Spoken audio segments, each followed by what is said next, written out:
होसिया नबी की पुस्तक उसका 14वां अध्याय पहले पद से चौथे पद को देखेंगे। होसिया chapter 14 verses 1, 2, 3 and 4।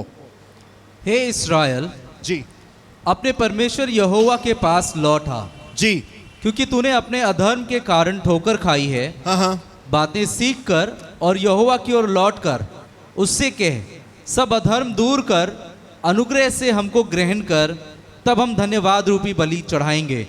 अशूर हमारा उद्धार ना करेगा, हम घोड़ों पर सवार ना होंगे, और न हम फिर अपनी बनाई हुई वस्तुओं से कहेंगे तुम हमारे ईश्वर हो, क्योंकि अनाथ पर तू ही दया करता है।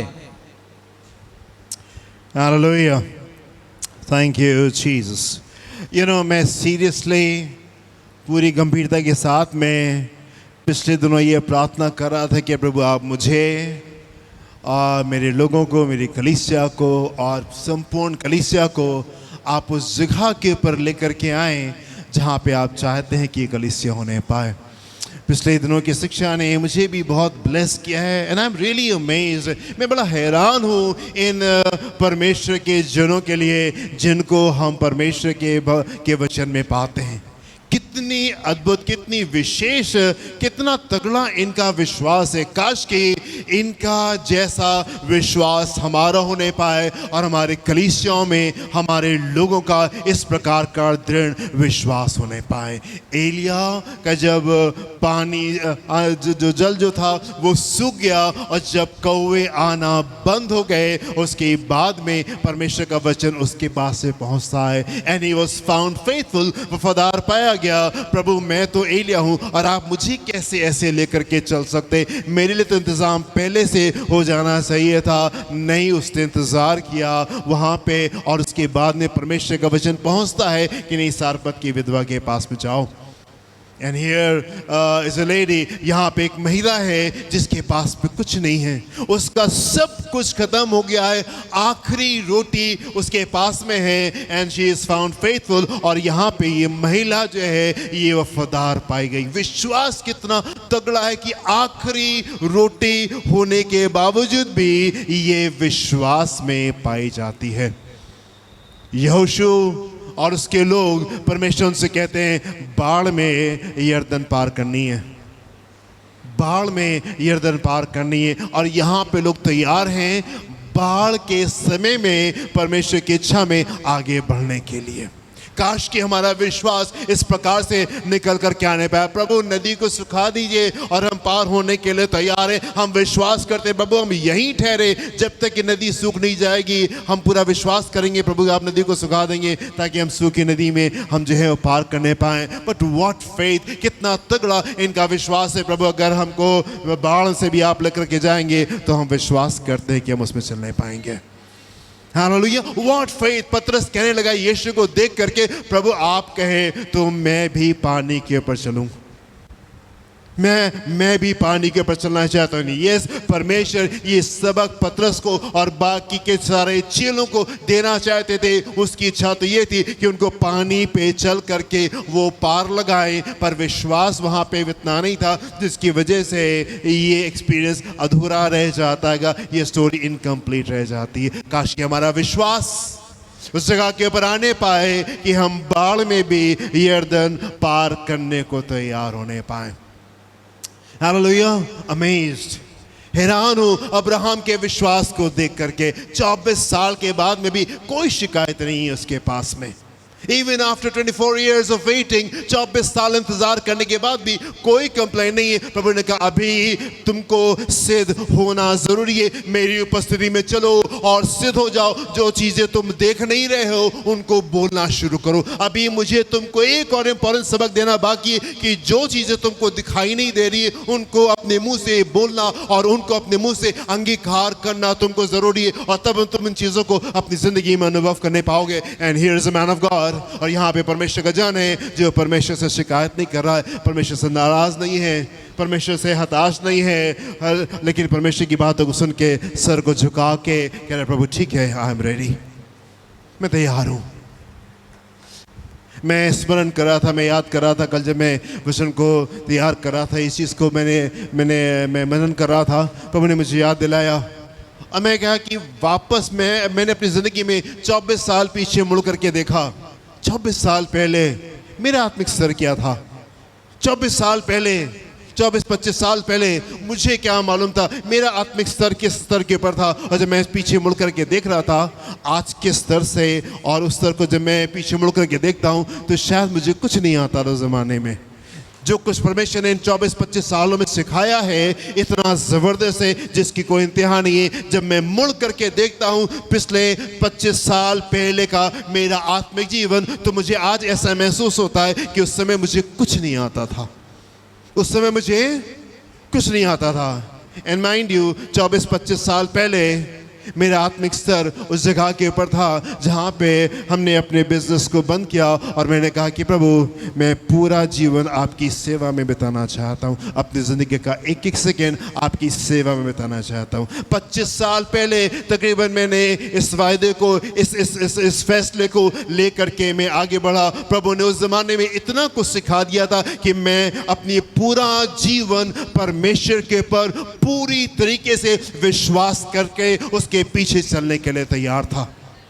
25 years ago, 25 साल पहले मेरा आत्मिक स्तर इस जगह के ऊपर था। मैंने कहा नहीं प्रभु मैं आपके ऊपर विश्वास करने के लिए तैयार हूँ।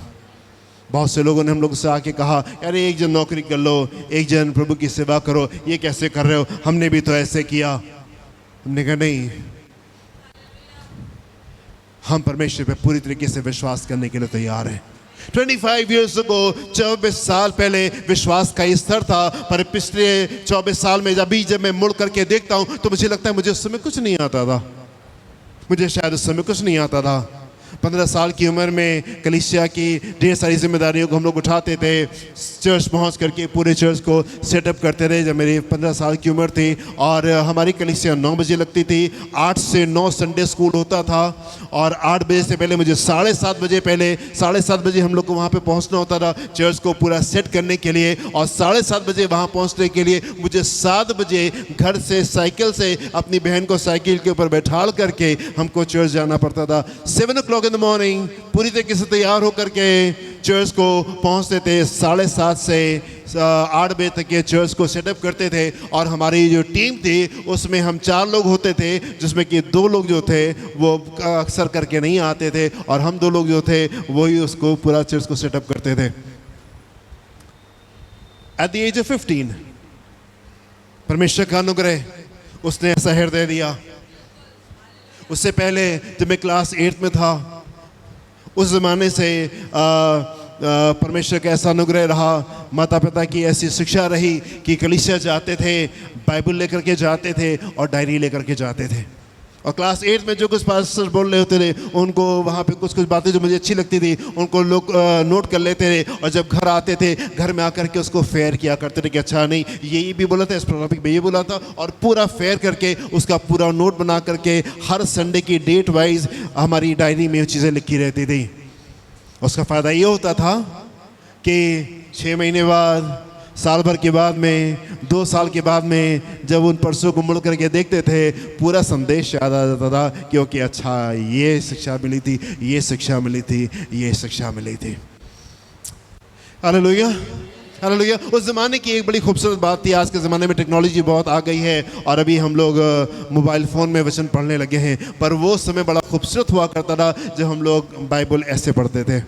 आमीन। टेबल के ऊपर बाइबल खोल करके वो हुआ करते थे, ये क्या बोलते हैं इनको, बुक मार्क्स हुआ करते थे जो कि हम लोग उसमें रखते थे या स्केल रखते थे ताकि जो चीज़ अच्छी लगती थी उसको अंडरलाइन कर देते थे ताकि जब कभी भी वचन को खोलते थे तो वो पद जो अंडरलाइन पद होते थे वो सामने आते थे और वो दोबारा से रिवाइज हो जाते थे। अच्छी बात है कि आप मोबाइल फ़ोन में वचन पढ़ सकते हैं, जहाँ कहीं भी पढ़ सकते हैं, पर मेक इट अ हैबिट। मैं आपसे उत्साहित करना चाहता हूँ, एक आदत डालें कि परमेश्वर का वचन इस किताब से पढ़े और जो बात आपको अच्छी लगती है आप उसको अंडरलाइन करते चलें। ये एक बिल्कुल डिफरेंट अनुभव होता है। बड़ी सहूलियत है, आप जहाँ कहीं भी मोबाइल फ़ोन पढ़ सकते हैं, पर जब आप घर में परमेश्वर के सामने ठहरे, मैं आपको उत्साहित करना चाहूँगा कि वचन को किताब से पढ़ें, अंडरलाइन करें। आप कलीसिया में आते हैं, आप नोट्स बनाएं, भले नोटबुक में बनाएं या फ़ोन में आप कुछ नोट्स को आप बना लें। घर में जाएं, ठहरें, थोड़ा समय दे करके उनको फेयर करें, अपना मनन करके उन चीज़ों में कुछ ऐड करें और उनको वहाँ पे रखें। जब कभी फुर्सत मिले 2-4-6 महीने में पन्ने पलट के देखें, 6 महीने पहले क्या सीखा था, साल भर पहले क्या सीखा था, और वो बातें आपकी ज़िंदगी में पेवस्त हो जाएंगी। आमीन। 24 साल इंतजार करने के बाद में अब्राहम तैयार है। ओके, नहीं परमेश्वर, अभी आगे हम और चल सकते हैं। मैं जब 24 साल पीछे मुड़कर के आज से देखता हूं, मुझे लगता है कि नहीं, मुझे तो कुछ आता ही नहीं था। इतना कुछ परमेश्वर ने पिछले 24 सालों में सिखाया। एंड ये 24 साल का दौर जो था, ये बिल्कुल हमेशा बिल्कुल खूबसूरत नहीं रहा। कार्पेट जो थी वो नहीं बिछी रही, बिल्कुल सारी बातें बिल्कुल खूबसूरत नहीं रही। कई बार चीज़ें बड़ी डिफिकल्ट थी, बड़ी कठिन थी। एट टाइम्स चीज़ें बड़ी मुश्किल हो जाती रही। एंड कई बार मन करता था कहाँ फंस गया करके। अच्छे से बिजनेस कर रहे थे, खा पी करके मज़े में थे, कहाँ ये सब बोझ लेकर के चल पड़े हैंगे आ करके। कई बार ऐसा महसूस हुआ कि इसको छोड़ करके हम अपने जीवन में, अपनी चीज़ों में वापस चले जाएं। कई बार दुष्ट ने इन बातों को मन में डालने की कोशिश की, पर मैं आपको बताना चाहता हूँ उसकी मोहब्बत ने हमेशा घेर लिया और उसके प्रकाशन ने हमेशा समझा करके वो आगे की ओर लेके चला। And today I am happy man, और आज मैं खुश हूँ कि आज मैं प्रभु की सेवकाई कर रहा हूँ। Hallelujah, I am happy man. मैं खुश हूँ कि यस, हम प्रभु की सेवकाई को करें। मैं आपसे कहना चाहता हूँ, मसीह जीवन जो होता है वो फुल ऑफ एडवेंचर होता है। आई डोंट नो एडवेंचर को हिंदी में क्या कहते हैं, कौन कोई बताएगा? हाँ, रोमांच। हाँ, रोमांचकारी जीवन होता है। मसीह जीवन जो है वो बड़े रोमांच से भरा हुआ होता है, बड़ी एडवेंचरस लाइफ होती है। बिल्कुल स्मूथ सा जीवन नहीं है, हर दिन वही काम कर रहे हैं, वो रूटीन लाइफ नहीं होती है। सुबह उठे, दिन भर वही काम किए, रात में सो गए, और फिर सुबह उठे, फिर वही रूटीन जीवन चल रहा है। Christian life is an adventurous life, it's a happening life. कुछ ना कुछ जो होता है वो मसीह जीवन में हमेशा हो रहा होता है।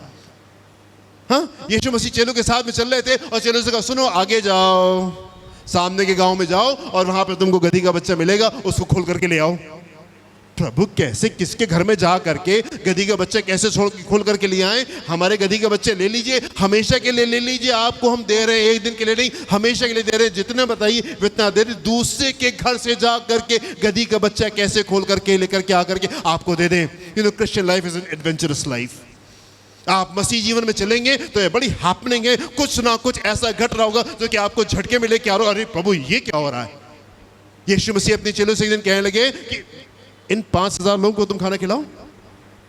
अरे प्रभु कैसी बात कर रहे हैं, इसको उनको खाना खिलाने के लिए तो पूरे साल भर की एक दिन की कमाई इसमें लग जाएगी, और अगर पैसा भी हमारे पास में होगा तो हम कैसे कर सकते? नहीं, अभी खाना खिलाओ। और जब वो खाना नहीं खिला पाए तो प्रभु ने उनको दिखाया ऐसे चुटकियों में काम कैसे किया जाता है।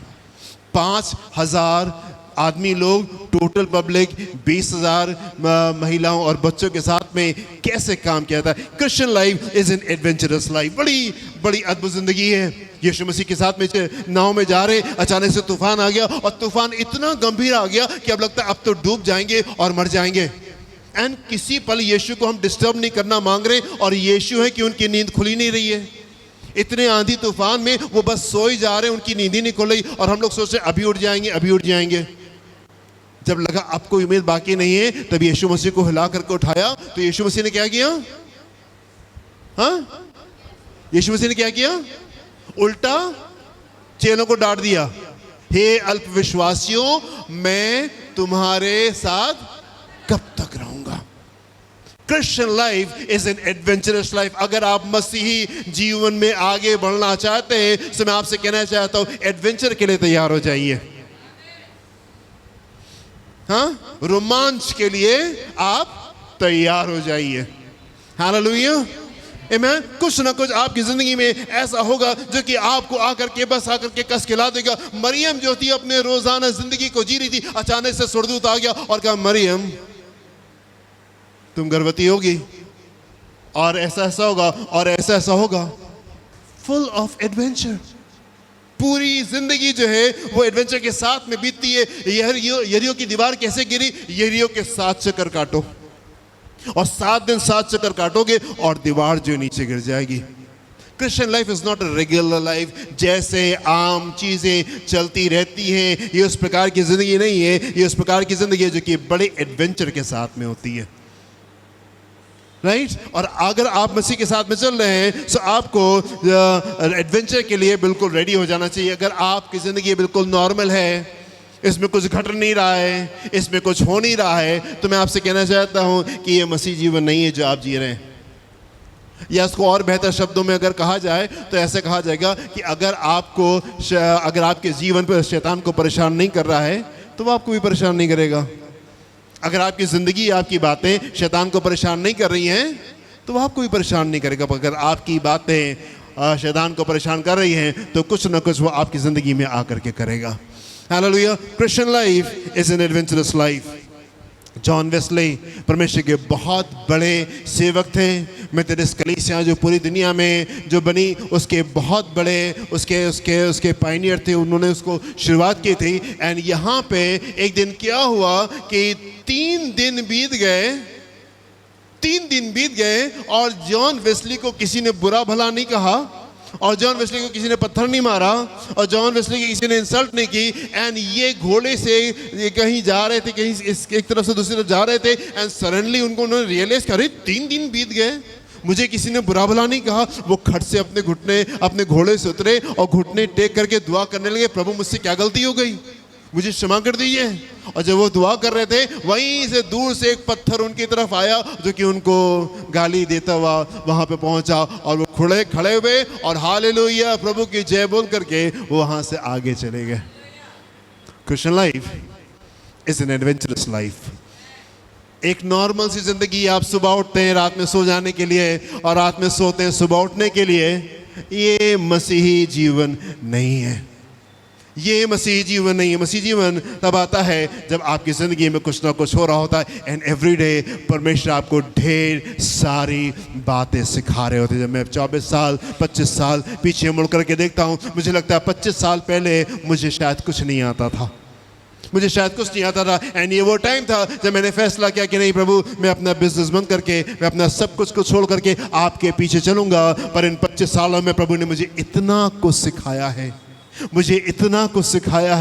पीछे मुड़ के लगता है मुझे शायद कुछ नहीं आता था। Hallelujah. Christian life is an adventurous life.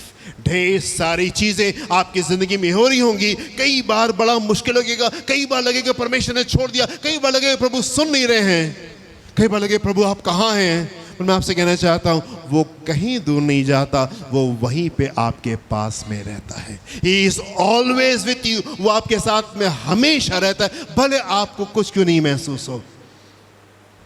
वापस अपने टेक्स्ट में आएंगे, देखिए क्या लिखा हुआ है यहाँ पे।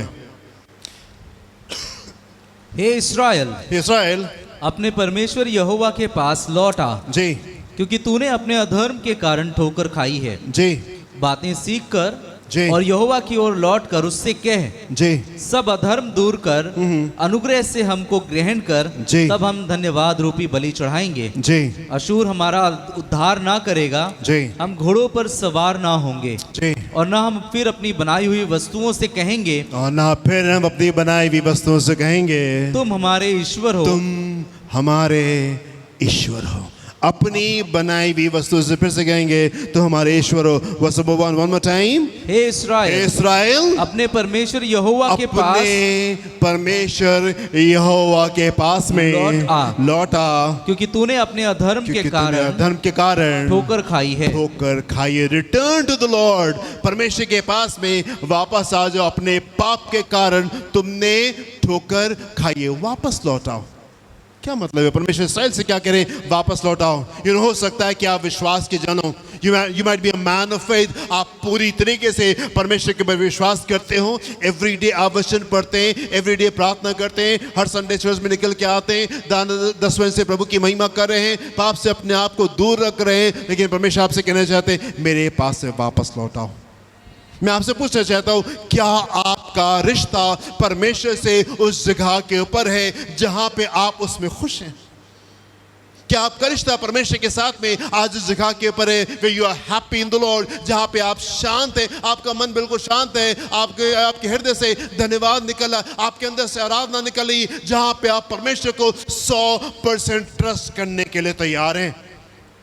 क्या आपका विश्वास आज उस जगह के ऊपर है? परमेश्वर आपसे कहना चाहता हूँ, मेरे पास में वापस लौट आओ।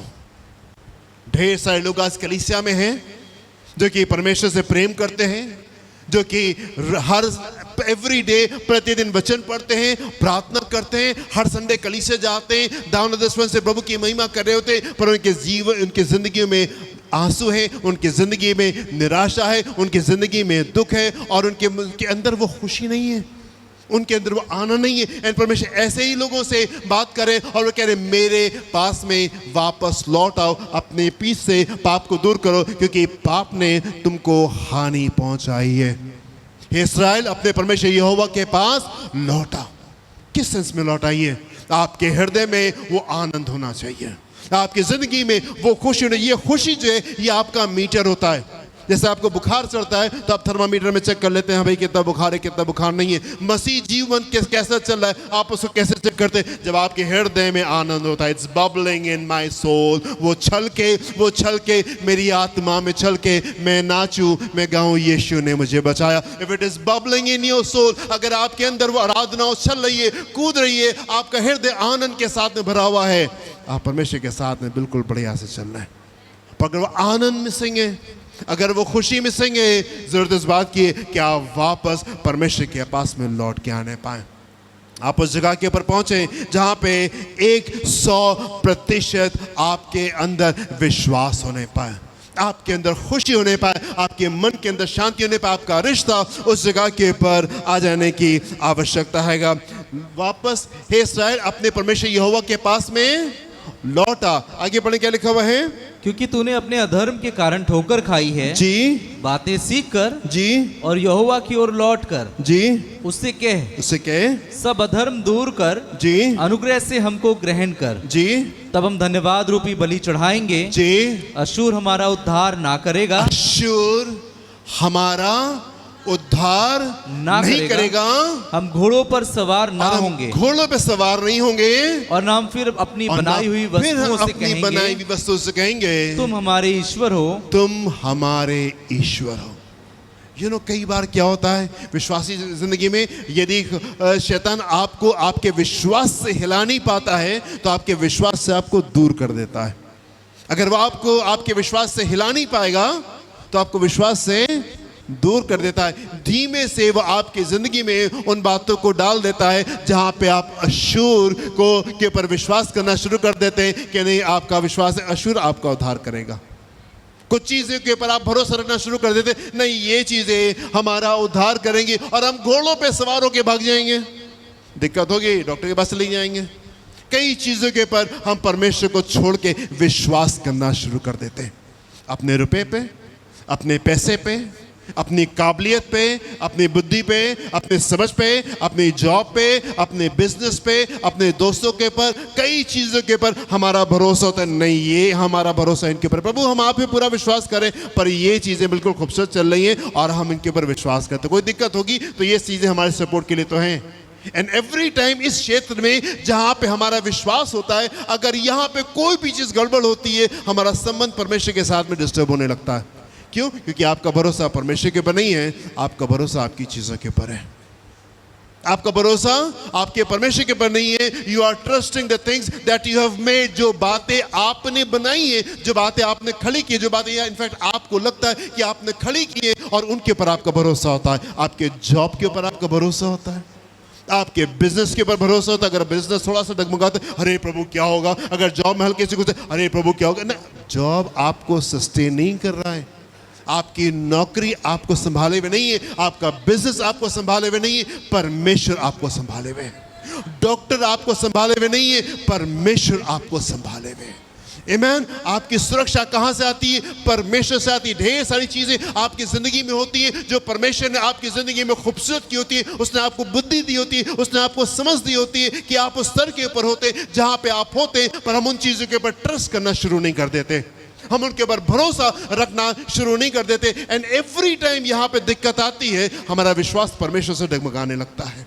एंड यही वो बात है जिसमें हमको परिवर्तन की आवश्यकता है। ये वो एरिया है जहाँ पे हमको परिवर्तन की आवश्यकता है। हमारा भरोसा, हमारे हृदय का आनंद जो है वो हमारी परिस्थितियों के ऊपर नहीं है, हमारे परमेश्वर के ऊपर बेस होता है।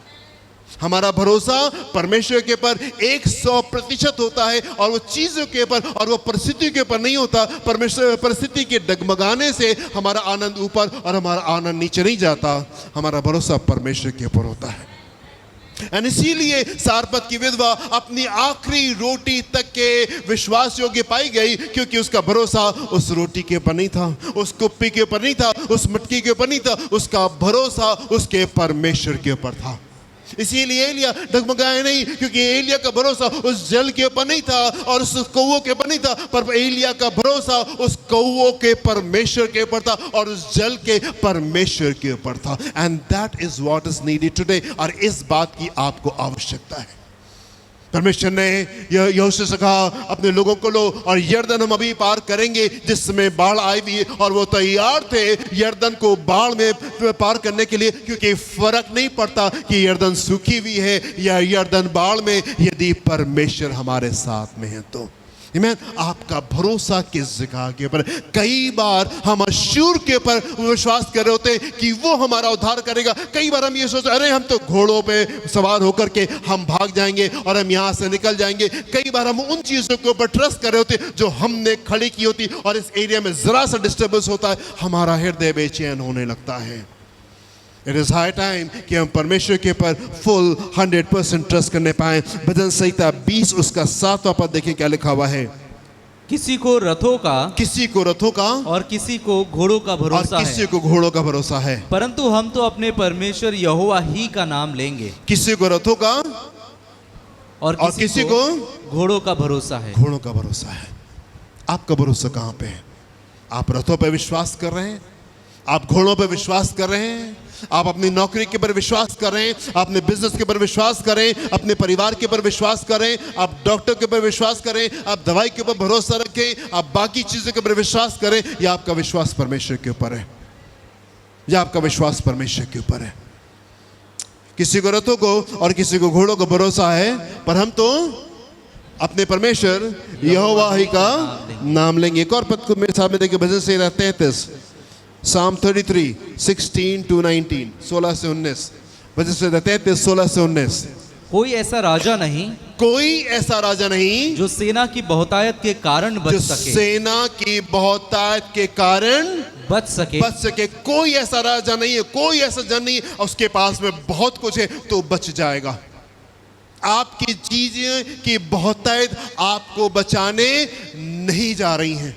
और ये बात हमने कोरोना के दौर में देख लिया। कोरोना के दौर में हमने इस बात को देख लिया, आपकी चीजों की बहुतायत आपको बचाने नहीं जा रही। कोई ऐसा राजा नहीं है जो सेना की बहुतायत के कारण बच सके। वीर अपनी बड़ी शक्ति के कारण, वीर अपनी बड़ी शक्ति के कारण छूट नहीं सकता। चाहे कितने सामर्थ्य क्यों नहीं हो, चाहे कितने बुद्धिमान क्यों नहीं हो, चाहे कितने समझदार आप क्यों नहीं हो, ये आपकी बुद्धि नहीं है जो आपको एवरीडे खाने को दे रही है। ये आपकी बुद्धि नहीं है जो कि एवरीडे आपको सामर्थ्य दे रही है कि आप चल रहे हैं। ये परमेश्वर की दया है और ये परमेश्वर की अनुग्रह है कि हम जिंदगी की जमीन पे अभी कायम है। It is only the grace of God that is keeping you alive। वो ही परमेश्वर का अनुग्रह है जो कि आपको जीवित रखे हुए। आगे पढ़े क्या लिखा हुआ है। बच निकलने के लिए घोड़ा व्यर्थ है, वो अपने बड़े बल के द्वारा किसी को नहीं बचा सकता। देखो यहोवा की दृष्टि जी उसके डरवैयों पर, देखो यहोवा की दृष्टि उसके डरवैयों पर और उन पर जो उसकी करुणा की आशा रखते हैं बनी रहती है कि वो उनके प्राण को मृत्यु से बचाए, और अकाल के समय उनको जीवित रखे। आमीन। अकाल के समय उनको जीवित रखे। अकाल के समय में इसहाक अति महान पुरुष हो गया। क्या अकाल के समय में आप बड़े खुश होते हैं, बड़े आनंद से बढ़ जाते हैं? प्रभु धन्यवाद। जब कभी तुम नाना प्रकार की दिक्कतों में पड़ो तो उसको बड़े आनंद की बात, क्या बड़े आनंद की बात समझते हैं? बड़ा आनंद आप तब समझेंगे जब आपका भरोसा परमेश्वर के ऊपर 100% होगा। मैं आपसे कहना चाहता हूं, Christian life is an adventurous life. मसीही जीवन बड़ा रोमांच से बड़ा जीवन होता है। अचानक से कोई चीज आकर के आपको हिला देती है और उस समय आपको कहना होता है, नहीं परमेश्वर, हम आपको ट्रस्ट कर रहे हैं, हम आपके ऊपर विश्वास कर रहे हैं।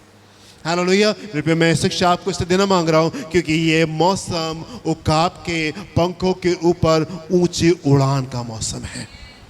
ये सीजन ऊंची उड़ान का मौसम है और ये ऊंची उड़ान आपके जीवन में कब आएगी? ये ऊंची उड़ान आपकी जिंदगी में तब आएगी जब आप 100% परमेश्वर के ऊपर भरोसा करना शुरू करेंगे। 100% उसके ऊपर भरोसा करना शुरू करेंगे। फिर से पढ़ें क्या लिखा हुआ है यहाँ पे 16 पद से। कोई ऐसा राजा नहीं, कोई ऐसा राजा नहीं जो सेना की बहुतायत के कारण बच सके। जी।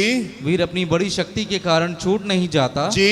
बच निकलने के लिए घोड़ा व्यर्थ है। बच निकलने के लिए, बी घोड़ा व्यर्थ है। रिमाइंडेड माय डियर फ्रेंड्स, आप इस बात को स्मरण रखें अपनी जिंदगी में, बच निकलने के लिए घोड़ा व्यर्थ है। जिन चीजों के ऊपर आप आशा लगा करके रखेंगे वो एक दिन आपको फेल कर देंगे, चाहे वो कुछ भी क्यों नहीं हो।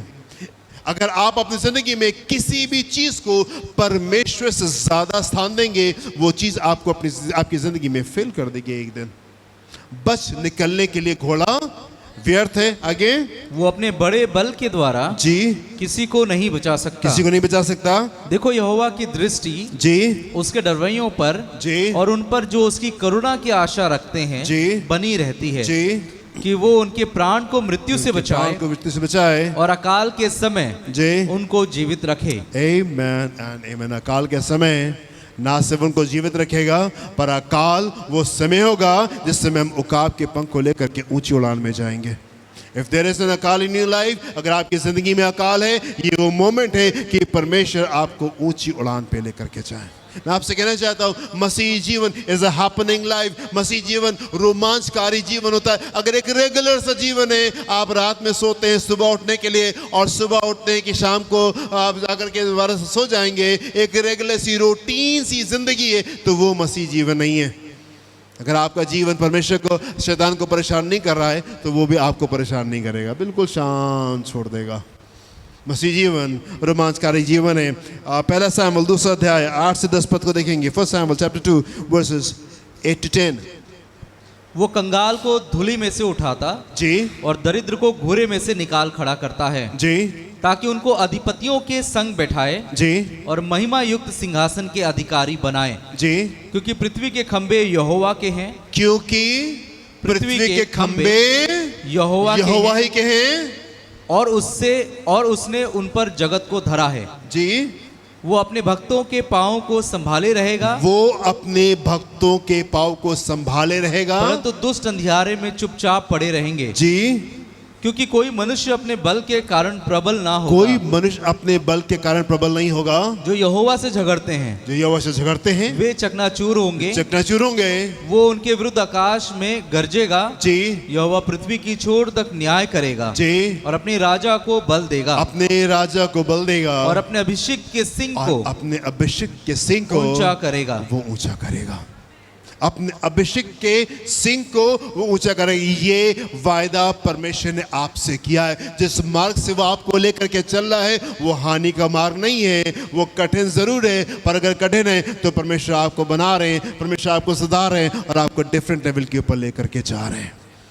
आमीन। इस्राएल अपने परमेश्वर के पास में लौटा, तो अपने पापों के कारण तूने बड़ा नुकसान उठाया है। एक और पद को देखिए मेरे साथ में, यिर्मयाह उसका 2 अध्याय 19वां पद, यिर्मयाह चैप्टर 2 वर्स 19।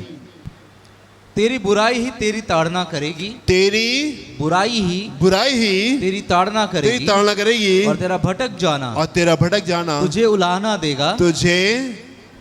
देगा। जान ले और देख जी कि अपने परमेश्वर यहोवा को त्यागना जी यह बुरी और कड़वी बात है। जी, ये बुरी और कड़वी बात है। इस्राएल अपने परमेश्वर के पास में लौटा। इस्राएल अपने परमेश्वर के पास में लौटा। तेरे पाप, तेरे डाउनफॉल का, तेरे हानि का कारण रहे हैं। अपने परमेश्वर के पास में आके आप पश्चाताप करें। और लिखा हुआ है, अश्शूर, आप ये बोले, अश्शूर हमारा उद्धार नहीं करेगा। आमीन। और घोड़ों के ऊपर बैठ करके हम भाग नहीं जाएंगे, घोड़े आपको बचाने नहीं जा रहे। एंड जिन चीजों को आपने बनाया है उन चीजों के ऊपर से आशा हटा करके आप परमेश्वर के ऊपर लगाएं।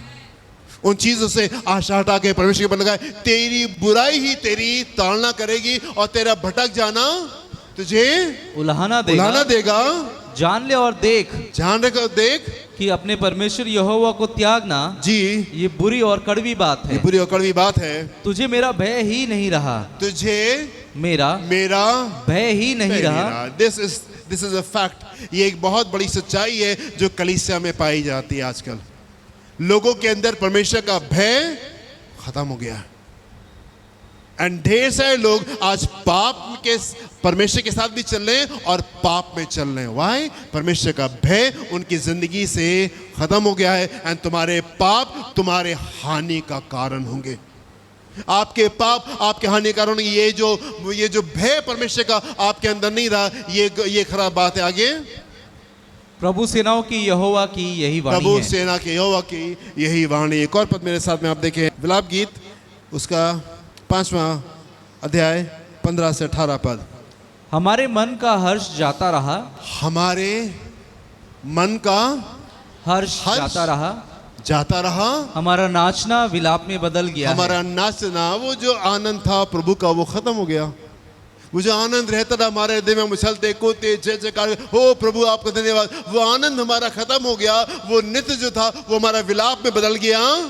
हमारे सिर पर का मुकुट गिर पड़ा है, हमारे सिंह पर का मुकुट गिर पड़ा है। हम पर हाय क्योंकि हमने पाप किया है। हमारे सर पर का जो मुकुट था, The crown of our head has fallen down। वो मुकुट जो परमेश्वर ने हमारे सर के ऊपर रखा था वो नीचे गिर गया है। हम पर हाय क्योंकि हमने पाप किया है। इस कारण हमारा हृदय निर्बल हो गया है। इस कारण हमारा हृदय निर्बल हो गया है। इन बातों से हमारी आंखें जी धुंधली पड़ गई है जी, क्योंकि सियोन पर्वत उजाड़ पड़ा है। क्योंकि सियोन पर्वत उजाड़ पड़ा है, उसमें सियार घूमते हैं। हाँ, सियोन पर्वत उजाड़ पड़ा है। ये जो आपके हृदय जो कि परमेश्वर का मंदिर है, किन बातों से भरा हुआ है? किन बातों से भरा हुआ है? कितनी कड़वाहटें हैं, कितनी नफरतें हैं, कितनी गंदगी है, कितनी बुराई है, कितनी गलत बातों से आपका ये परमेश्वर का मंदिर जो है ये आज भरा हुआ है। सियोन पर्वत उजाड़ पड़ा हुआ है और उसमें सियार घूमते हैं। ये स्थिति हमारी है। हम वापस अपने टेक्स्ट में वापस आएंगे, पहले पद से देखें क्या लिखा हुआ है यहाँ पे। हे इस्राएल अपने परमेश्वर यहोवा के पास लौट आ। यहोवा के पास में उस रिश्ते में आप वापस आ जाइए। हो सकता है आप परमेश्वर पे विश्वास करते हो, आप डेली वचन पढ़ते हैं, आराधना करते हैं, अपने दान दशमन से प्रभु की महिमा कर रहे हैं, अच्छे से उसके पीछे चलने की कोशिश करें, पर वो रिश्ते में कहीं गड़बड़ी है, वो आनंद कहीं मिसिंग है, वो शांति जो कि आपको प्रभु में होनी चाहिए वो शायद गायब है। वो 100% विश्वास जो आपकी जिंदगी में परमेश्वर के प्रति होना चाहिए वो शायद गायब है और आपके इस पाप ने आपकी हानि पहुंचाई है।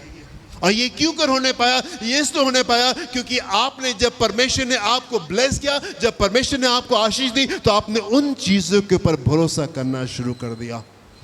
आपने अश्शूर के ऊपर भरोसा किया कि वो आपको बचा लेगा। आप घोड़ों के ऊपर भरोसा करते कि नहीं, हम घोड़ों के ऊपर सवार होकर के हम भाग जाएंगे। जो चीजें आपने खड़ी की, आज हमारा भरोसा उनके ऊपर है।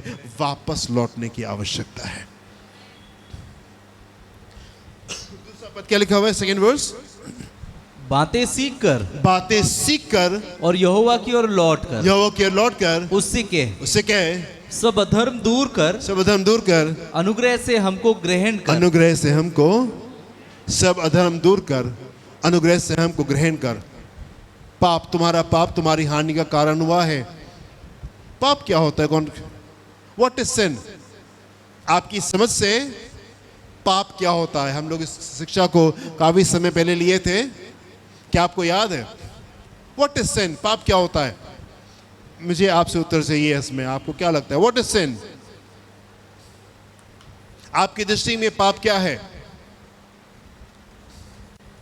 किस चीज का पाप कहते हैं?